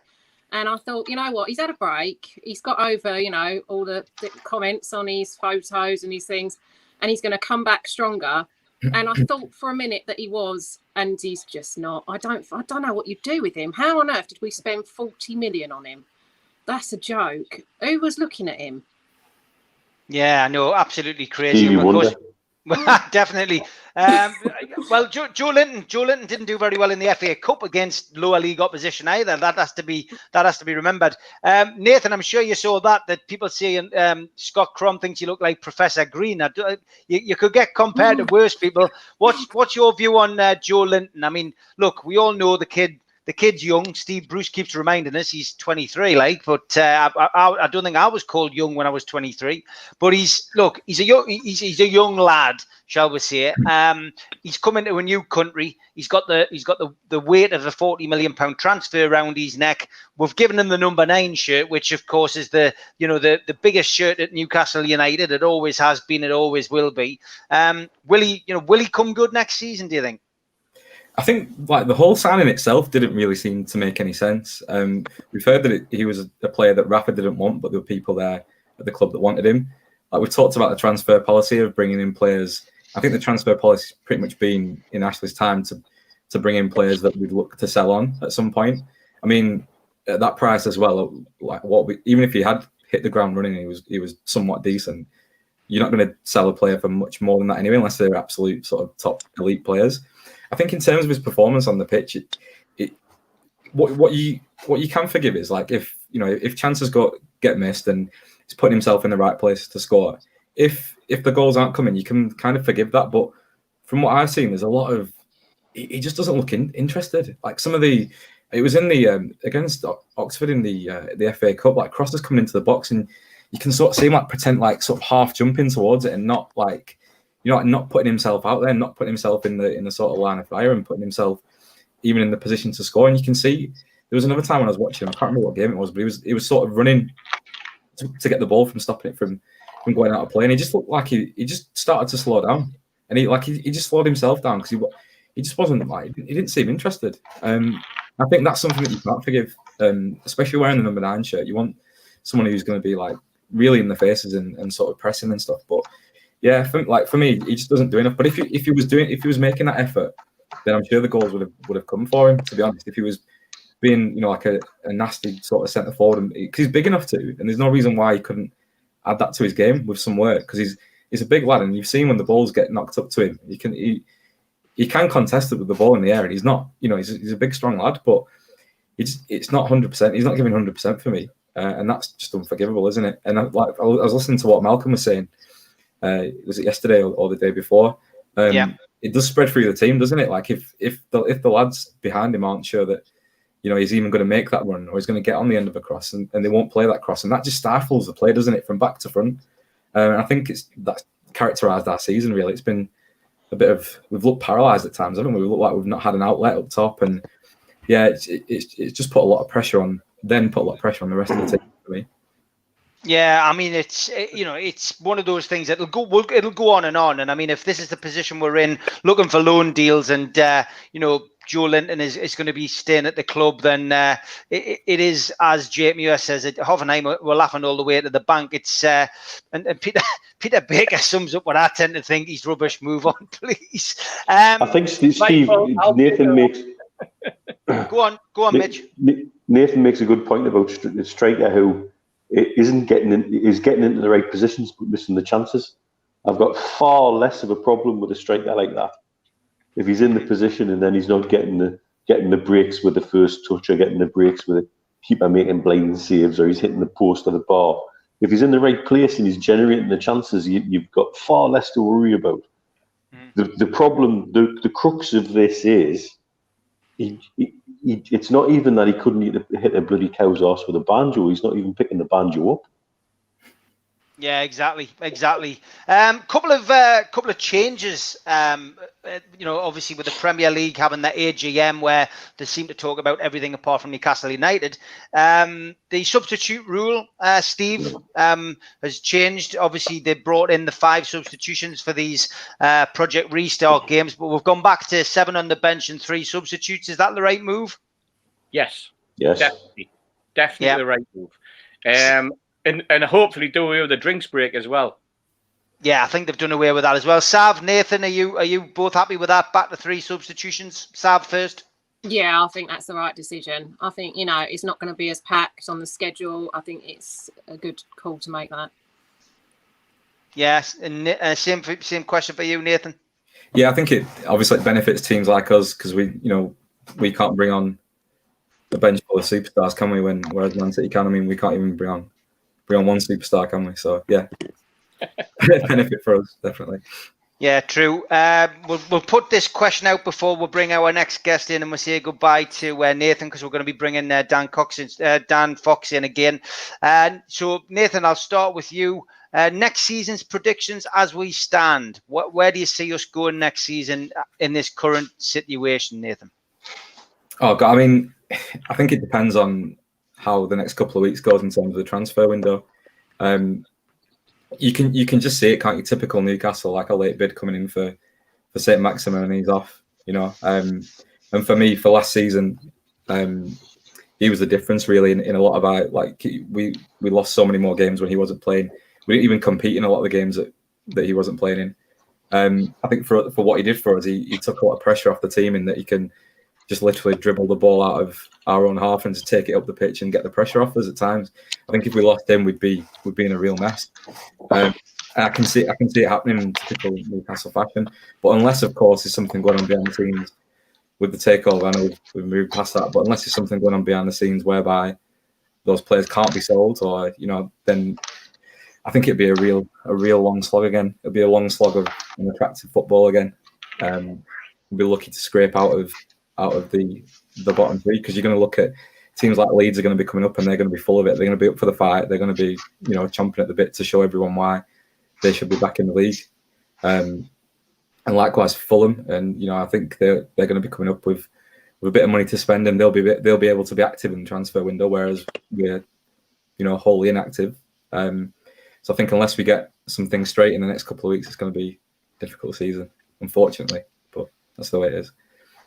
Yeah, Sav, what about you? Do you know what? I think if we play like we played in those last few matches of the season, we'll go down. I mean, I'd like to think, I sound really sad, I'd like to think we could finish somewhere like 14th, if Ashley's still in charge and we're on our minimal budget, that would be, but it's just the same old, isn't it? Yeah, it is, sadly. Mitch, what about you? Where do you see us going next season? Depends what happens between now and Christmas. Yeah. What developments happen between now and Christmas on all sorts of different fronts. Because even if we're struggling come Christmas time and something significant happens in terms of takeover, at that point, 'cause if I'm being brutally honest, that's the next waypoint. That's the next significant time for me, because you do and can make changes in January. Ashley himself has done it before. Remember that January window when they brought Sissoko and a few others in because we were struggling, and that made a difference. And so you've got an opportunity in January to make a difference as a new owner. Yeah. So it really does, for me, depend a lot on what happens between now and Christmas. Steve Hastie? Depends what formation and what system Bruce decides he's going to play and stick to. I think that's going to be key for us. We need to have a system that allows us to play with a little bit more pace. We've got to be quicker. The transitions have got to be quicker. Nathan mentioned Leeds United. Leeds United looked fantastic in the Championship, but so did Norwich the year before.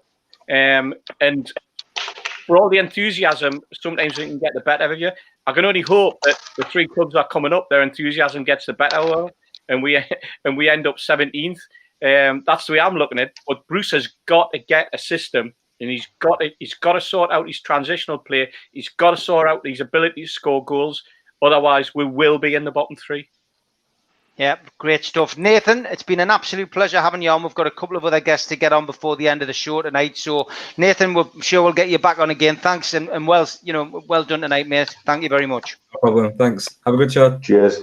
Cheers, mate. Bye-bye. Bye-bye. Good to have different faces on each week and hearing different viewpoints and people from all over the country and of course all over the world. We had an international show on this week with different supporters. It is always good to get people on. We've got a face on from last week who went down well. I got Dan Fox. Welcome, Dan. Hi everyone. Is all right? Hi, Dan. Yeah, we've got a new face to the show. We've got the Highland Geordie, who many of you might have seen on Twitter. Hi, good evening, mate.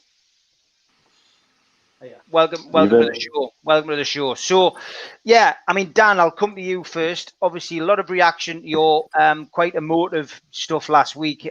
Just about talking to people about the anxiety Newcastle fans have been going through during the last 17 weeks, the effect on mental health. I've been watching your social media this week, mate, and you've had quite a few people reaching out to you. A lot of people, basically saying thank you. And I've seen Sav being quite active as well on this because, she's obviously been through quite a bit of abuse over the years on Twitter, and I just wanted to bring you back on just really to give us a bit of an update on that, and I'll come to Sav after you as well just to give her input on it.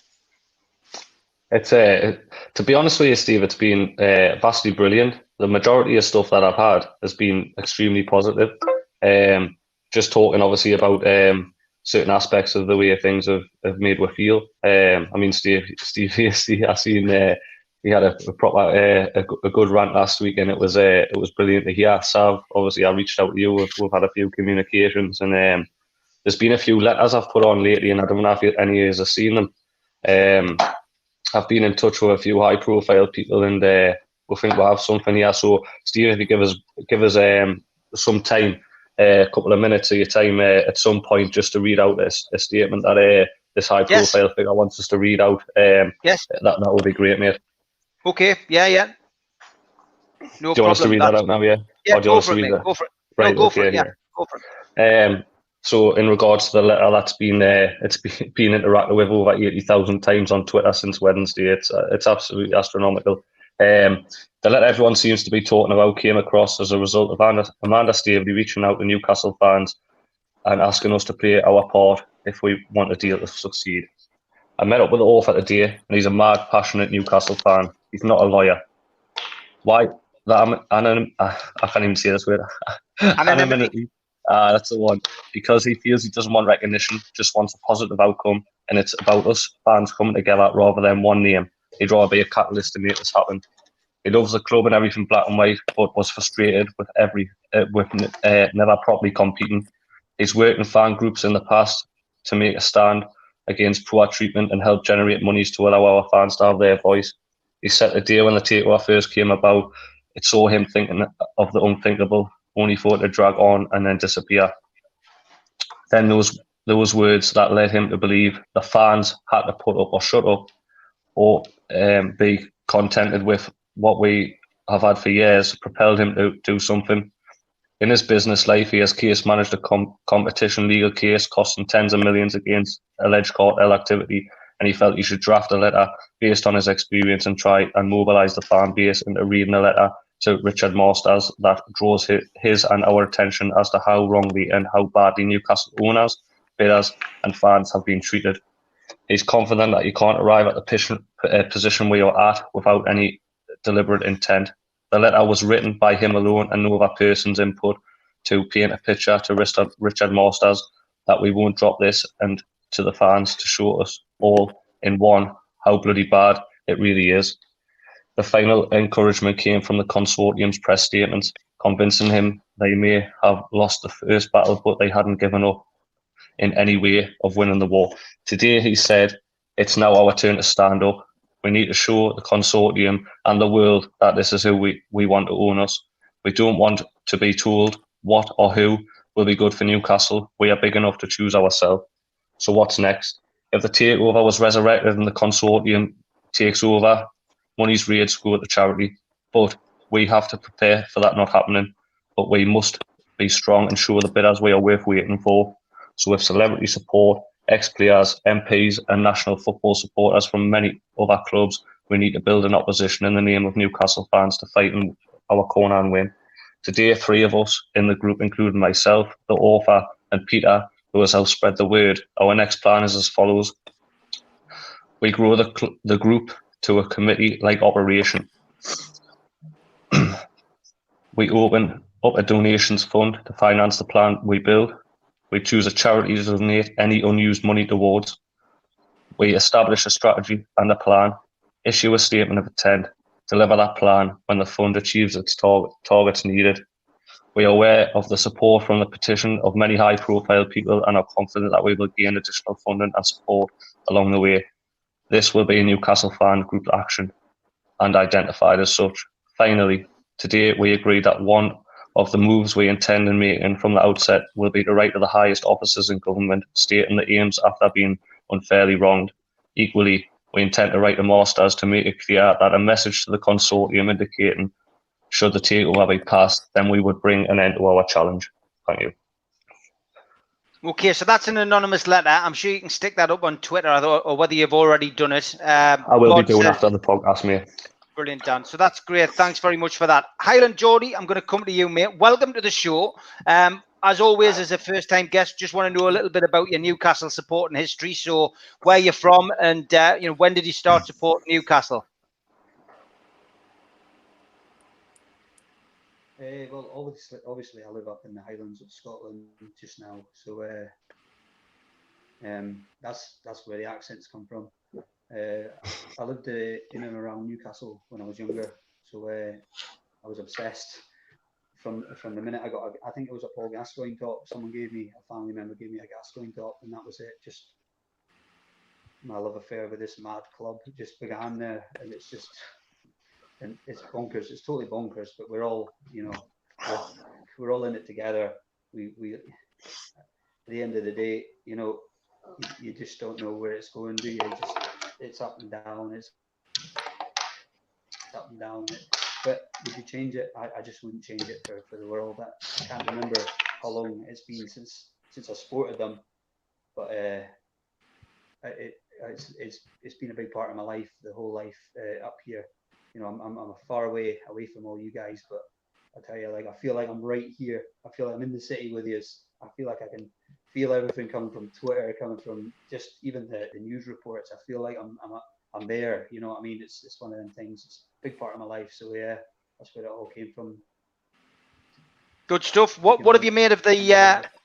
What have you made of the last 17 weeks? I mean, I presume you suffered just like everybody else. It's been a bit of a roller coaster ride.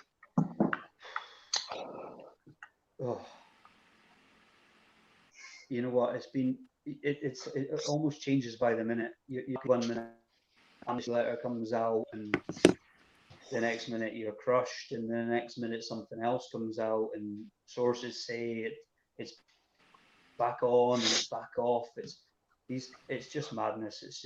It's almost become a part of our life now. And like Dan was saying there, the mental health does take a bit of a hit now and again. You do feel yourself being dragged in, and then the disappointment, man. The other day when they left. Well, I'm saying left, but when they dropped out, that was I can't remember the last time I felt so crushed in my life. In that moment, it was just the most horrendous feeling I've ever had in my life. And like Dan was saying as well, the mental health.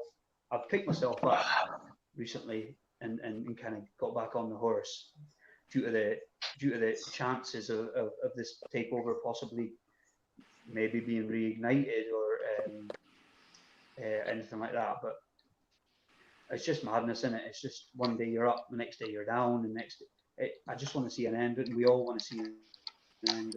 It's madness, isn't it? Yeah, no, it certainly is, mate. Well, listen, great to have you on. Thanks for asking to come onto the show. We're down to the last 20 minutes now, so please give it people watching, please give it a like and please give it a share.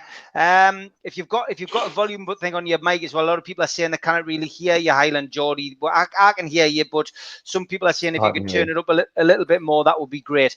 Scoop says, too right, Highland Geordie, you are away in the Highlands, but together we are a force. We have a voice, a collective, all colours, creeds and sexes. We need to be heard. But if you can just turn it up a little bit, that would be great. So last 20 minutes, Mitch. I mean, where do we go with this week? It's been another roller coaster, hasn't it? We've covered it all through the pandemic. We've been up, we've been down, and what do you think is going to come in this next week? Who knows? And I think this is now there's no NDA to be respected. I tell you what, I really hope is the gloves come off. We've had a hint of it, just a hint, in terms of getting us to do our bit. And that's what we've got to focus on this week as a fan base. Focus on the pressure we can bring. Focus on getting that petition signed. Focus on writing to the MPs. Focus on standing together.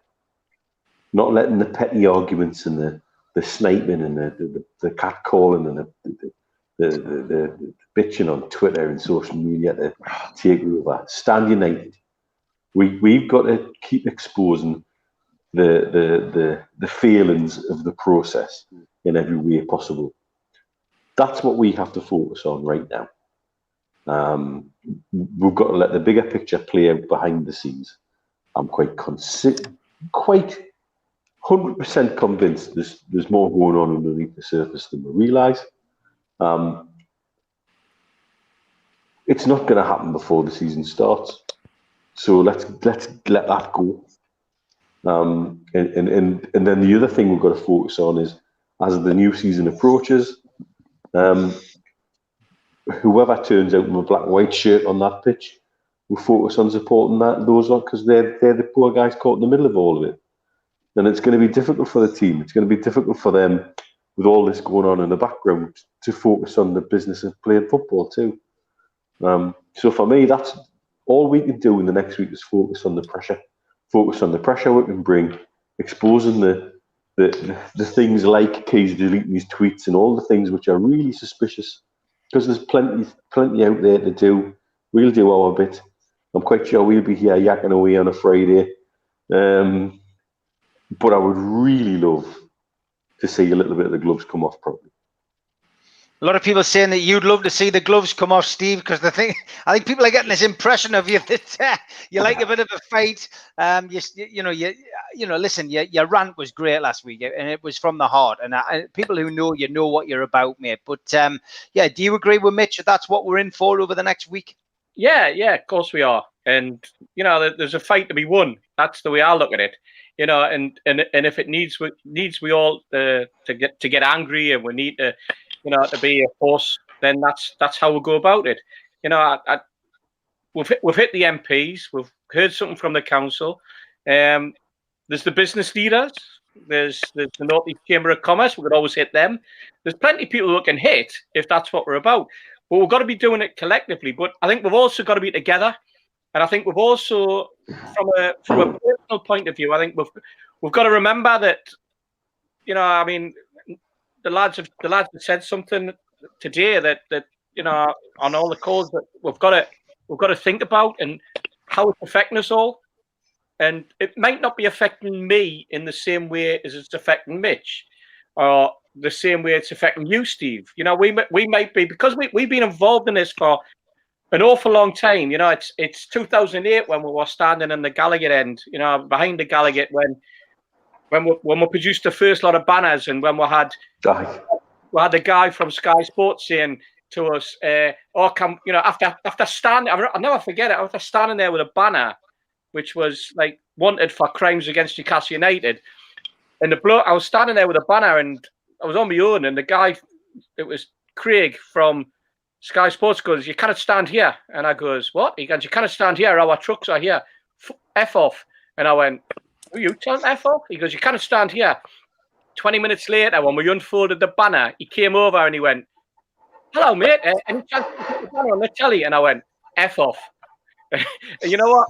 It was like a cathartic moment for me, because I had the guts to do it. Now, I'm hoping we all can hold together, and I'm hoping we can think about how the lads are struggling sometimes, how Highland Geordie and how Dan and Sav are reacting or not reacting in the same way as us who have been involved in it for so long, because this is it's been a long drawn out process, and I can see how it affects them. And all I'm saying is, let's stick together and support each other. And if we hear or see of someone who's struggling, just back them up. Just don't have a pop. I saw somebody on Twitter having a go about, mental health, load of rubbish, blah blah blah. No, it's not. Everybody's different, and everybody's reacting a different way. But that doesn't mean just because it's not affecting you, it's not affecting them. It's ridiculous, absolutely ridiculous. And if we're all in this together, we're all in it for the long term, but we're all in it for on every aspect of it, and we all support each other on every aspect of it. That's the way I'm looking at it. Is it gonna be a good season? I don't know. Has it been a bad season? It's gone. I'm not that bothered now. Is this going to be a long drawn out process? I hope not. I really hope not. And I'm hoping that there's light at the end of the tunnel. I'm an eternal optimist, though. But don't worry, Dan. Don't worry, Hayden Dory. I might be an eternal optimist, but that doesn't mean to say that I'm not with you. Don't worry about it. Sav, what's your view? How do you see things going? Well, I mean, I agree with Steve, really. Do you know, I think that it's been nice that the majority of the fans on Twitter have been completely united for the past week. And it's been really nice to see. You know, I think I put a tweet out about it last night, you know, about Tyler going down to the Premier League and protesting. And I was seeing some negative stuff about that. And, you know, he's passionate. He wants to go and do that. I think he's copped an awful lot of stick over that, and I feel for him. But I think, you know, a majority, you see all the work. Like Dan, I've been looking at his tweets this week. They've made me feel exhausted just looking at them. You know, the work people are putting in. It's been amazing. Tell you what, he's inspired me this week. Yeah. Thanks. You know what it is? That means that means a hell of a lot from you both, because it hasn't been easy getting the stick you get for trying to support your club and trying to do it on behalf of all fans. It doesn't matter who you are. You could have called me anything you want. I'm still backing you. You know what I mean? And like I say, the statement I read out before, he's determined to take that the full stretch. You know, so. And that's on behalf of yous that are in this call now, and that's on behalf of every fan that supports Newcastle United. It's not just me. I'm not looking for publicity or anything. What I'm doing is I've been asked to portray a message, and that's what I'm doing. So if you give me some stick for that, fair enough. Give us some stick. To be honest with you, I don't really care, because at this moment in time, it's not affecting us, because I'm helping a lot more people than are affecting me. So that's the way it is. So thanks to you too. I appreciate it. You have done. Yeah. You've been a rock. You've been brilliant, mate. Well done, Dan. Highland Geordie, I want to bring you back in. So yeah, looking forward to this season coming up. It's going to be coming thick and fast. You know, we're kicked back off on the 12th of September. You know, where's your optimism levels? There's so many variables, isn't there? You just think, is the takeover going to go through? Thought of it not going through, and getting free transfers and scraping that bargain basement bucket. I don't think I can handle another year with Joselu type signings, even though granted he's pretty good now in Spain, to be fair, but I don't know. I don't think we've got any chance of surviving next year if we do this again. You know, it just feels like it does feel like we got lucky this year. 38 goals in 38 games. It's just ridiculously poor. So if we go in next year with Joe Linton and Gale and Mutu and a lot of that, it's not even worth thinking about. It's actually worrying me thinking about it right now. Are we going to get a free transfer here and there? You know what I mean? 35 million budget is just, if that's what it is, 35 million budget is that. Chelsea, Man City, they're spending that on one player, and that player's coming in and making a difference. I just can't think any way we can go with Mike Ashley in charge. But if the takeover happens, the sky's the limit. Sky's the limit, guys. Yeah, 100% it is. We're going to put this question to everybody. Mitch, starting with you. I've seen the question come up there before about Hayden. A lot of people pointing to him as a potential captain. Lascelles, of course, may have missed the start of the season. As we know, he underwent a bit of surgery after the season. He's certainly not going to be ready for pre-season. Would you give Hayden the captaincy, or do you think Steve Bruce, if he's still in charge, will be the man who, maybe looks towards Shelby, somebody a bit more experienced? I'll tell you the thing about Hayden. He made it clear that for family reasons he'd rather be away. And yet, in spite of all that, he came and played and did a job. And then more than did a job. And if you want the dictionary definition of professional, that's what it is. That's being a professional footballer. And he's grown in stature during that time.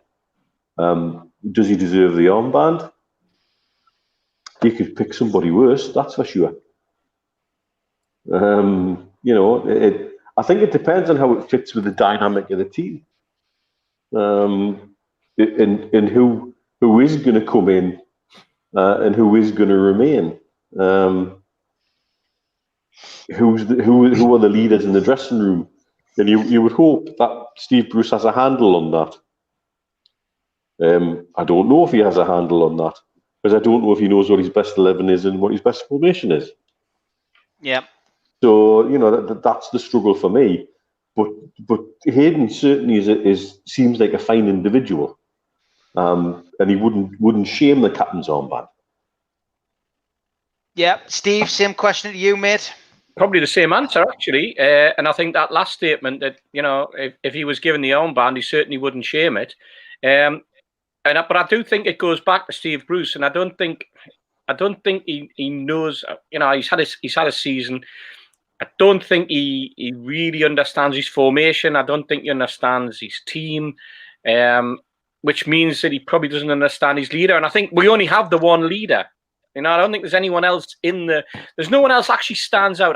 Somebody just mentioned Richie there. He very rarely finishes a game. He didn't under Rafa, and he very rarely finishes a game under Bruce. He's a chatterbox. He's a gob on the pitch, but he's more one of these players that riles his teammates up than actually sort of like G's them up, because of his personality. Because he's like he goes on the pitch like an angry man, and it's like he's getting rid of all his angst and anger on the football pitch, and sometimes it needs a clear and level head. I always thought Lejeune might be, but Lejeune comes over as a very, very quiet lad, from what I see him on the pitch. Yeah, I agree. And I think Lejeune is now a totally different player to the one that we had 2 seasons ago. I think those knee injuries have really, really, really hit him. And, he came back very, very quickly. And I don't think he did himself any favours in that respect. I certainly wouldn't have a goalkeeper as a captain. I can tell you that now. Do you know what it is, Steve? Just as you were saying there, first of all, I was going to mention Hayden, because Hayden comes across as a lad that could control the side. But I was also going to say Dubravka, but considering you've just said you wouldn't have a goalkeeper as a captain, I'm going to retract that statement and pretend it was never said. I think it's the wrong position for a captain, to be perfectly honest. I think that's half the problem that Tottenham had was that they had the captain as when Kane's not there, they don't have a leader, and then they give it to the captain armband to the goalkeeper, and I think that's the downfall. And I'm amazed that Mourinho does that, because I thought Mourinho was a little bit more sensible than that. I just don't see a captain in a goalkeeper. I think it's totally the wrong position to have someone as captain. He's far too detached. Goalkeepers shout anyway. They shout and scream, but they shout and scream to keep people away from them, not to tell people what to do. Getting down to the last few minutes, guys. Sav, your view on Hayden? You know what? I want to go against what Steve said. I would have Richie. Do you know what? He's got passion, and he's an angry little man. And he makes me laugh when he calls linesmen wee dicks. I just think that he's got it in him to be. I was saying this day actually to be captain. Yeah, that's fair enough. Next to you, Dan, go for your views on Hayden as captain. Would you give him the captaincy? That was my first choice, mate. I think he comes across as a very influential figure. I think he would be a great captain, but also I've got to remember that it wasn't so long ago that he was wanting to move back down south. So is he the right person that we have at the club to possibly to obviously take on the captaincy? If he stayed, then yeah, go for it. But we need to see. Highland Geordie, Jack McCrubbin says Richie's an angry Scotsman, and every team needs an angry Scotsman. Who would you give the captaincy to? Would you give it to Richie? Would you give it to Hayden, or would you stick with Lascelles? To be honest, I'd stick with Lascelles. When Lascelles is out the team, you see the difference he makes when he comes back into the team. The team just seems to be all over the place when Lascelles is not in there. Richie, for me, I love Richie. He is an angry little Scotsman. Yeah, I like that. But at the end of the day, I think Lascelles is probably our only leader.